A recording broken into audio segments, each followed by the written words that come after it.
It's been out of things can only get better. Hello, hello. These are Papses in the spin room. We're meeting again, and as long as last week was kind of calm, I think this week is actually not too far off either. What do you think? I don't know. I think things have happened. It's been a bit busier than last week. I mean, like last week was so quiet. We talked about bins and decided not to post it. Well, that's true. That's true. But it's. But I think last week, of course, everyone was on holiday. But still, this week is not as rowdy as we get used to. No. I mean, I think because some people have been busy with personal issues, as we'll see as we progress. Yeah, it's true. It's true. Especially when someone is completely crazy about their ego. Yeah, or going to Coldplay concerts and being caught cheating. Nah, they were just shy. Yeah. There was just a friendly embrace. Yeah, exactly. It's like, if me and you would go to the concert, we would be the same. Yeah, we would be hugging. Exactly. So how was your week other than that? I think something tells me that it wasn't the best week of your life. No, it wasn't. What happened? I might be going to Cornwall this weekend. Okay. Because I feel like I need a city break. Cornwall is a good first city break. It is, yeah. Why you're not flying to, I don't know, Portugal for the same price as train to Cornwall? That's an excellent point. I could spend a whole weekend in Portugal and pay for the same price in the train. Yeah, it's true. Well, it's good for you. How about you? How was your week? My week was very busy, but I was my mind was clear and I was focused, and it was like, to the point. Must be nice. It's okay, but it's like, I'm already fell into that trap a few times that I was on a very high pace. So let's see if you're gonna if they're gonna find my dead corpse, it's not because the political vengeance, it's because the burnout. exactly. So moving forward, we have quite a few news today. Today, because we are feeling like we're gonna go through them like bang. It's 5, not 4, as usual. Yep. And before we're gonna start, I'm gonna quickly give a little review of what we're saying. So we're going to be talking about the Epstein Files and how Trump is reacting to it and how his ego is taking over his political activity. Then we're going to be talking about the ultimatum which he gave to Putin. And another drama, another episode of this longest series currently on TV, which is called U.S. Tariffs Put on Putin. So 18th version of them. Then we're going to be talking about electoral reform in UK. So how old you got to be to vote, and is that right? And then we're going to finish it off with whips removed from the Labour Party. So we're going to ask the question, is freedom of speech still present in our Labour government? God, have you been using grok again? No, but I like it. I'm start talking like one of these guys, Get to have a chat with Mecha Hitler. Yeah, that's how grok describes himself. I mean, like GB News. If you're bored with a pint with Farage, I'm your guy. Okay. Do you want to do? It was a lot of talking of me so far. So do you want to maybe kick it off with the first headline? Yes. So this comes from the National Review, which is a very MAGA-friendly newspaper. That says, Trump, don't waste your time on Jeffrey Epstein, somebody that no one cares about.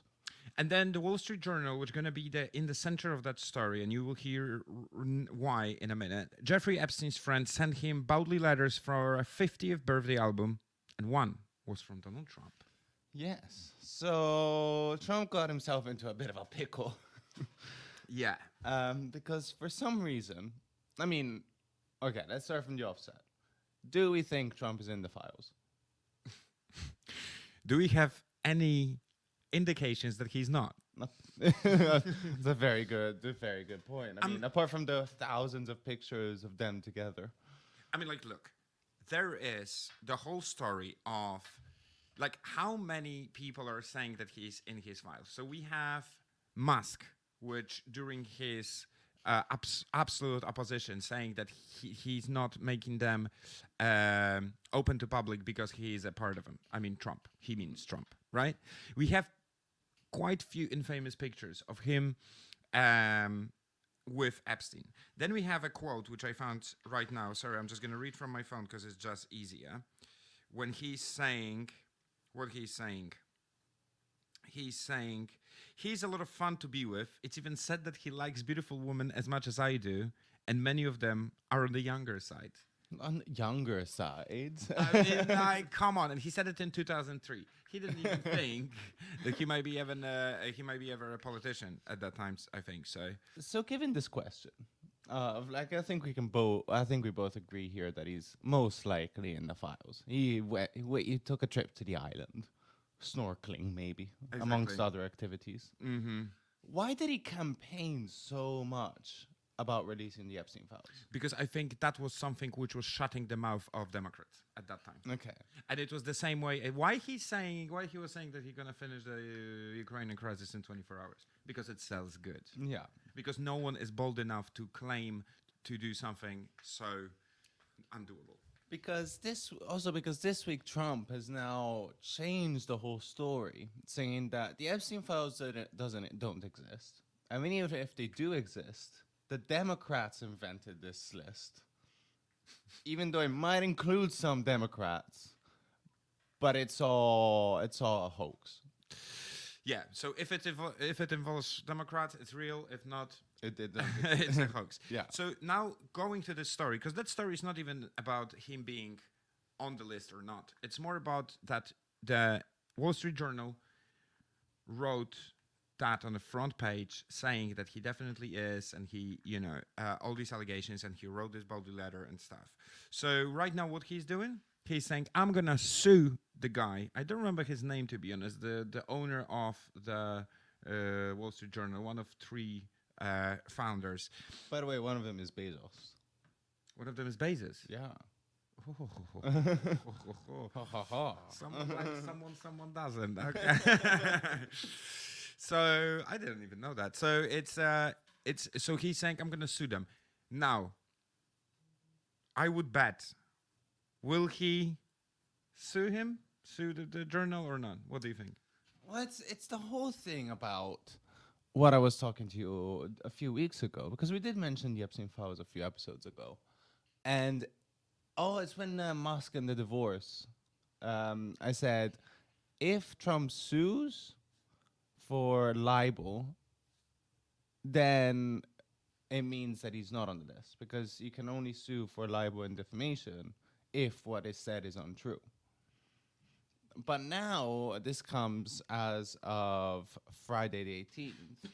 Trump is now saying that maybe the files could be released, but maybe with some names redacted. So Which names? I think one starting with DT.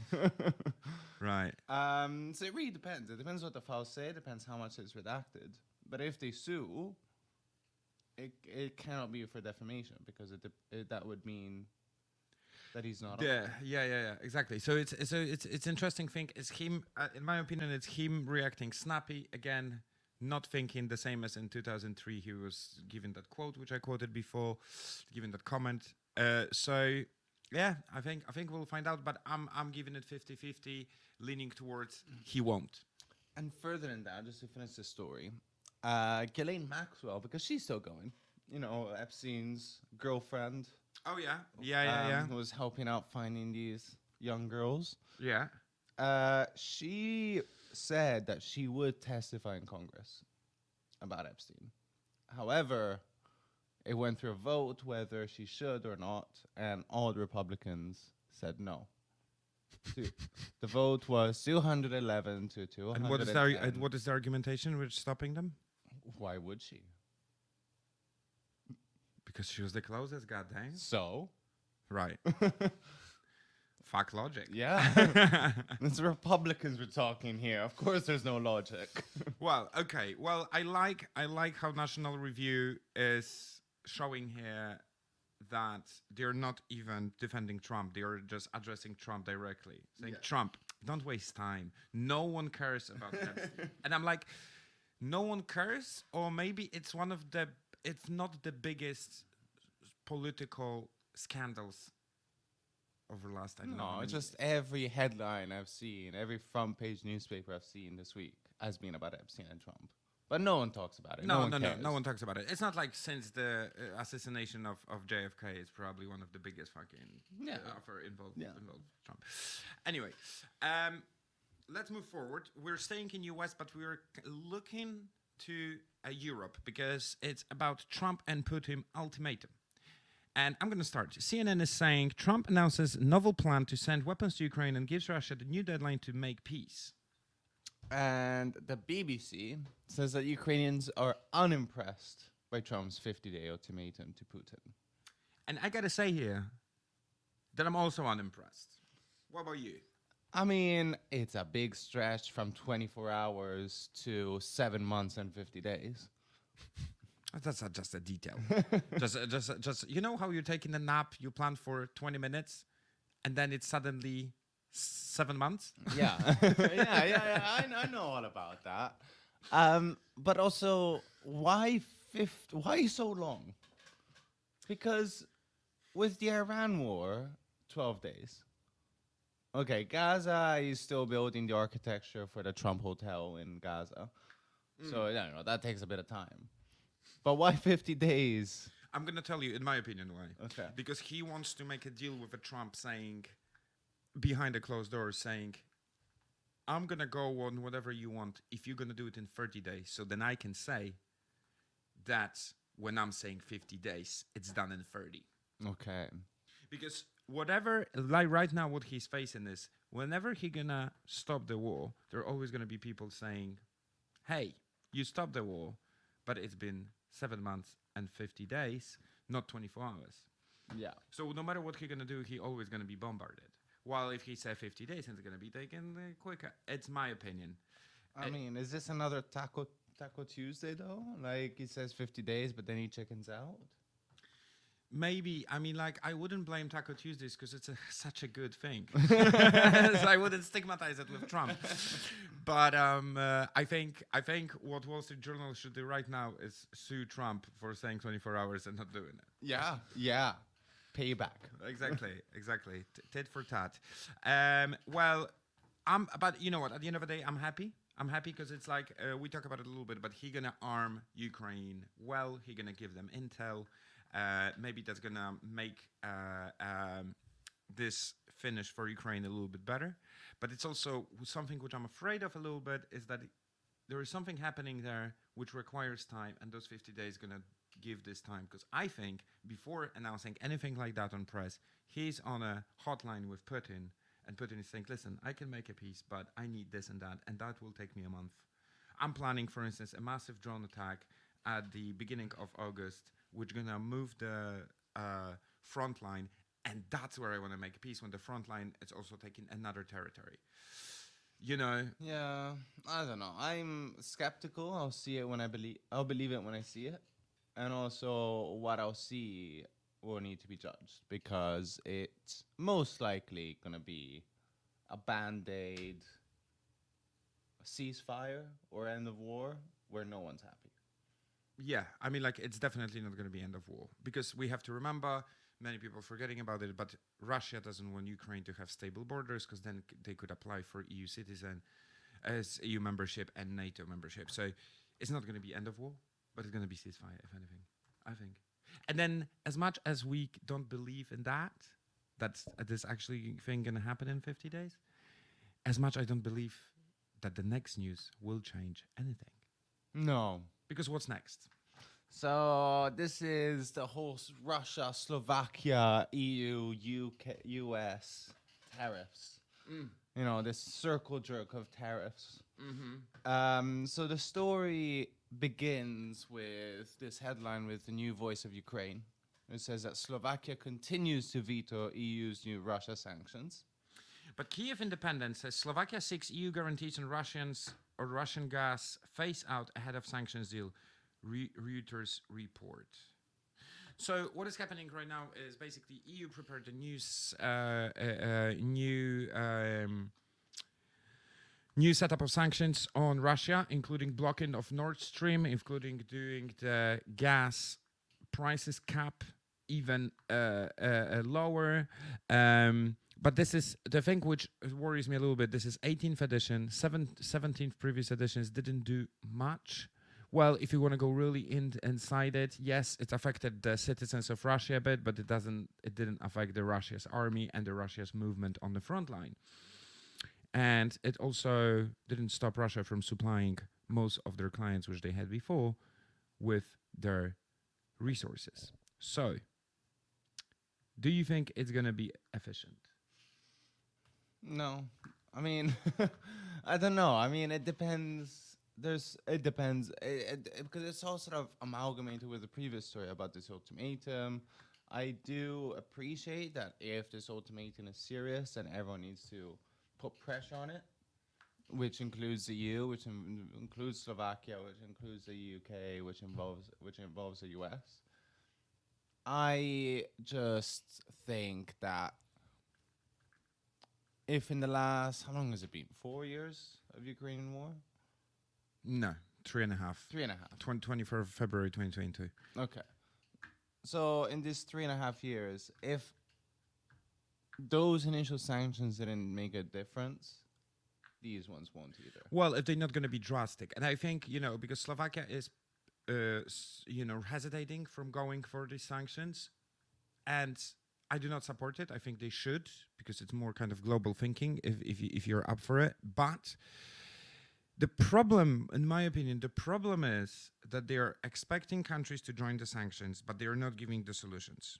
That's why the same story we have with immigration crisis. They're expecting countries to accept immigrations, but they're not giving them supplies, how to accommodate them, and da-da-da-da-da. So it's the same, like, Trump is saying, we are supplying arms for Ukraine, but what he's actually saying is, we're going to sell them weapons, and NATO got to pay for it. So he's supplying Ukraine for Europeans' money. But also, I don't think they are efficient either. As in, for example, this gas situation, Russian gas. Yeah. Okay, so maybe the France won't get the gas directly from Russia. But all that Russia needs to do is sell it to India, who doesn't have sanctions on gas, and then the Indians sell it to the French for a very slight price change compared to the massive sanctions that they have. And the sanctions should also go to the other side. So from where, for instance, the Russia is getting the diesel from Venezuela. Why are you not going to block this supply? Yeah. Why are you not going to make a deal with China for blocking? You know what I mean? Like, I know it's easier to say than do, but it's like. But it's not that it's just tariff the third countries that are selling it on your behalf. Yeah, exactly. And it's also like and I'm not supporting that Slovakia is hesitating, but on the other hand, if you are the prime minister of a country which the yearly budget is smaller than Nestle, and you have no solutions. You have no solutions from the allies who are pushing you to kind of get rid of your main supplier. It's kind of hard, because then you're not going to be elected again, and people in your country are not going to live in a good standard. So, it's a tricky one, but unfortunately, I'm also quite skeptical about how it's gonna move forward. But then. Damn, we can't have like such pessimisms in a row. So let's talk about positive aspect of more and more people being able to vote. So or is it positive? This is know. where this discussion's gonna go. I mean, like, the democracy is thriving on it. Yeah. Well, let's see, because the Daily Mail here starts off with "Count us out. Teenagers given the power to vote by Starmer say 16 and 17-year-olds shouldn't be allowed to because they can't be trusted and it's too hard a choice." And then the Scottish Sun What is that newspaper? Scottish Sun. Giving 16-year-olds the vote. Stop talking other ballots. Which I love this headline. I love the pun. Yeah. Bollocks, ballots. Yeah. It's great. I love it. I didn't read it before, and I gotta say I had to process it, but appreciate it. So by the way, these two headlines were decided, even though they're both have the same position, we thought they were too hilarious that we had to include them Skip both. them, yeah. Yeah. So this is the news that Starmer has announced that by the next general election, the voting age will be lowered to 16. So 16 and 17-year-olds will now be able to vote. The argument that Starmer gave was like, if you're allowed to work and if you're allowed to pay, if you pay tax, then you should vote. Then you should be able to vote. And as a logic, it stands. Why should I be paying tax to a country that I can't vote in? Yeah, that's true. My only thing is I'm trying to look for some little conspiracy thing here. So what do we know who the youngest citizens are voting for? Is it like they are voting for Farage and that's why he wants to stop them, or So do you know the statistic? So in general, young people tend to be more left wing in the UK. However, Nowadays as well. when you have this whole- nowadays, especially young men tend to be reform. voila. So, so basically, in general, it is so rare for a government to change the electoral system because that system got them elected. Yeah. So why change it if it worked the first time? Well, because I think they're doing the deep researches, and and they know that if they would be the voting would be right now, it's not so sure they would be elected again. Maybe. I don't know, because reform kind of likes the idea of changing it to 16, 17 because young men like reform. Yeah. However, I don't know. I think it's exciting. I don't think there's many countries that have it down to 16. I know in Wales and Scotland, some minor election. I say minor, like electoral or council elections, you can vote at 16. However, for general election, that's very different. And I do feel that if this happens, which I believe it will at some point, I do think there should be as well there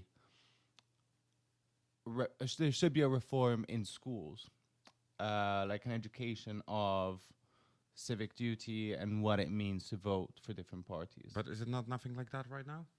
Are they not being told about like? Not as much. I mean, they I might give it describe into what the school sometimes. system is, but not what the different parties stand for. I'm not talking about like MPs going to school saying vote for me because. It's more like, just a What are set- your rights? How it works? Yeah. What are the left and right wings? Well, I'm always questioning myself when I'm hearing something like that. Is it really controversial? Is it more controversial that in Arizona, 16 years old can buy a shotgun? I don't think so. I mean, like driving a car when you're 16, is it better or worse decision than allowing them to vote? I think if you're 18, you're equally as dumb. exactly. When I'm remembering myself being 16 and myself being 18, there might have been a little bit different. Yeah. My mustache was probably a little bit longer at that time, but it's like God, it was longer. yeah. Wild West. Yeah. So it's like I think it's not much of a difference, and as I said, it's exciting. Yeah, let's I try mean, it. and also one thing to say about, especially in this country, in the UK, the youth are very politically active. They are. Look at us. Yeah, we're so young. So young. I'm all clean shaven. No, I mean, whether it is in terms of climate, whether it is in terms of, I don't know, civil rights, whether it's trans rights or gay rights, they are active. I know these are left-wing missions, or tend to be left-wing missions. But I'm sure you had them. You had some young man down in Southport last year attacking asylum hotels. Like, I'm sure they were there. Yeah. So politically active. I mean, like, I'm hoping they're there because then we're going to have something to talk about. Okay. The last news of today is whips removed from Labour Party. And I'm going to start with The Guardian saying Keir Starmer removes Labour whip from 4 persistent rebel MPs. And the Daily Express, BBC Breakfast fans say it's over for Keir Starmer as Labour minister turns on colleagues. I like that our podcast is turning into an acting performance. When it comes to the Daily Express and the Daily Mail, you have to. You have some to. acting. You have to. It's the British anger coming out. So, what do you think? Are you agreeing with Daily Express that it's the end of Starmer because of that? So, okay, let's first of all talk about who these MPs are and why they were removed. So we talk about them. So yeah, it was a couple weeks ago. Yeah. When we had the benefits vote, and there were some rebels and at the end, Keir Starmer managed to like compromise a bit, and the vote passed. However, these persistent rebels, one of them was like, I don't consider myself a rebel. I'm very much a Starmerite. I just wanted to make the welfare system a little bit better than it was proposed. Like, there was this poor woman. She was like, I really like the Labour Party. I don't know why this is happening to me. Yeah, it doesn't have to be black and white, doesn't it? No. I mean, there's another one, which is a bit of a bigger story here, which maybe you should have included a headline specifically for her. Which is Dawn. It was basically the former deputy shadow leader of the Labour Party under Jeremy Corbyn. She was originally removed from the whip about 3 years ago when she wrote this article, or a leak. There was an article leak of something she was going to publish saying that racism towards black people is worse than racism towards Jews and Romanis, because black people, you can tell from the offset that they're black. Wow. And then this week, she did this interview and she was asked, oh, do you regret writing that article? I said, no, I still believe that. And so she was removed. Now, the reason why it's sort of biggish news is because she is the mother of the house, which means she's the longest standing MP. Yeah. And, she was co-leader of the Labour Party. Yeah, I mean, like, look, I totally understand. It's funny because it's like, in her case, it's a bad for the party, bad for publicity, bad for the PR to say such things. So you are removing her. Fair enough. Like, being political, being a politic is also being a politician is also a job. Running a party, like every company, if your employee is saying bollocks, you don't want to have it out there. Boom, fair enough. But these guys, it's something worrying because they've been removed for having their opinion against the one guy who is feeling threatened and his position is not feeling as stable as it used to. So then he's removing them. And on top of it, they're not really against him. It's not like they're plotting against him. Oh, let's do the. And, going back to your question is it over for Keir Starmer? Last time there was such a large number of Labour MPs whip removed was back at the very beginning when it was about the winter fuel payment. But because it was in the manifesto, it was a bit more arguable that it was okay to remove the whips. However, who was on that list of MPs that had the whip removed? Zara Sultana. And where is she now? Forming a new party with Corbyn. So what Keir Starmer has done now is all these MPs gonna join. They're probably gonna join the Sultana party. Yeah, but I don't think. I think Sultana was personally more out there and balls, and she had kind of guts and the recognition to do such a thing. I don't think many MPs has. No, but if they're looking for a home, on the left wing. It's either them or the Greens. Go to Greens. Go there. Let's make it even more messy. By the way, I've been seeing some polling lately that, especially in London, the Corbyn Sultana party is probably the first one. Nah. Meh. Bollocks. It's just a new revelation, and people are like, meh. I don't believe in it. We'll see. We'll see. I don't believe in polls after the Romanian election, where the guy who had 5% suddenly won by knockout. Hey, people worked really hard on those polls in Romania, okay?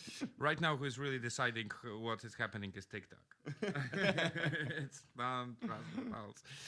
Well, okay, well, let's see. I don't personally think that it's end for Starmer, but I think it's if I would be a Starmer voter, which I'm not going to say if I am or not, because we are very much objective here. Very apolitical. Very apolitical. For me, that would be at least orange flag. Being like, he's keeping What, Lib people out. Dem? The what? The Lib Dem, they're orange. Yeah, exactly. Well, this is the freedom of speech. Say whatever, because I can see the tendency which we have in Poland, which you have two parties, and basically in those two parties, if someone is against the leader, boom. Like, it's civilized. It's not like you're being literally kicked out, but it's like suddenly the TV you're sympathizing with, the channel, the media channel, is suddenly starting publishing some things about them hiring their sons for the internship in the party, and then boom, boom, boom, next. Well, I can just imagine the scene. Like, someone speaks out against the party, and the leader says, "Oh, thank you for expressing your opinion. We really value your freedom of speech. Yeah. Bye." Exactly. Bye-bye. Exactly. By the way, I can see that you have drugs in your bag. Oh, how dare you? Okay. Oh, we just found a new job for you in Cape Town. That's a little inside story. Maybe we're gonna share it one day. Okay. Look, I think that was quick and efficient. Yeah, things happened this week. It wasn't as quiet as last time. Yeah. But I'm still missing some funny stories of, like, we should tell the funny story about, like, how the guy was captured with his lover on the And the kiss cam. Coldplay, yeah. Yeah, but maybe we're gonna come back to the funny stories. Maybe next week, maybe in 2, maybe in 7. You never know. Maybe never. For now, thank you for being with us here. Join us for more news from this messy but beautiful world. And Paps, thank you so much. Thank you, Paps. And see you next time. See you next week. This is a Soho moment. This is SOMO W1 Radio.